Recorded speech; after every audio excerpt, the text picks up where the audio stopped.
আমরা এখন যাচ্ছি হচ্ছে চা খেতে। আমার র্যাকেট খেলার পার্টনারদের সাথে চা খেতে যাচ্ছি। মিথিলা, কোথায় যাচ্ছ বলো? চা খেতে। কি চা খাবা? শয়ন বলো। রং চা। আচ্ছা, চলো যাই। আসসালামু আলাইকুম everyone, welcome to Prabhas daily live blog. প্রচুর ঠান্ডা লেগেছে, কণ্ঠস্বরে নিশ্চয়ই বুঝতেই পাচ্ছেন। সো আমরা আসলে সেদিনের র্যাকেট খেলা শেষ করে চলে গেলাম হচ্ছে চা খাওয়ার জন্য। তো চা কোনটা খাবো? রং চা। যেহেতু অনেক ঠান্ডা, সো আদা কুচি দিয়ে রং চা খাওয়াটাই সবচেয়ে বেস্ট হবে। সো আমরা আসলে বোর্ডে চলে আসলাম, এসে সেরে এখানে অপেক্ষা করছি চা অর্ডার করে, এবং দেখতে দেখতে চা চলে আসলো। এবং দেখুন কি পরিমাণে ধোঁয়া। এখানে কিন্তু শুধু যে চায়ের গরমের ধোঁয়াটা সেটা না, এখানে কিন্তু কুয়াশাও রয়েছে। সো দেখতে যে কি সুন্দর লাগছিল এটা আমি বলে প্রকাশ করতে পারবো না, আপনারা দেখিয়ে বুঝতে পারছেন। তো আমরা এখানে বসে দাঁড়িয়ে চা খাচ্ছিলাম এবং খুব গল্প করছিলাম। আমাদের গল্প আপনারাও একটুখানি শুনুন।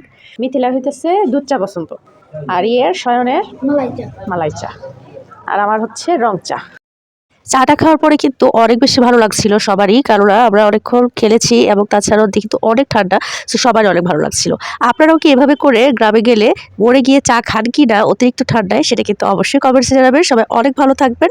আল্লাহ হাফেজ, আসসালামু আলাইকুম।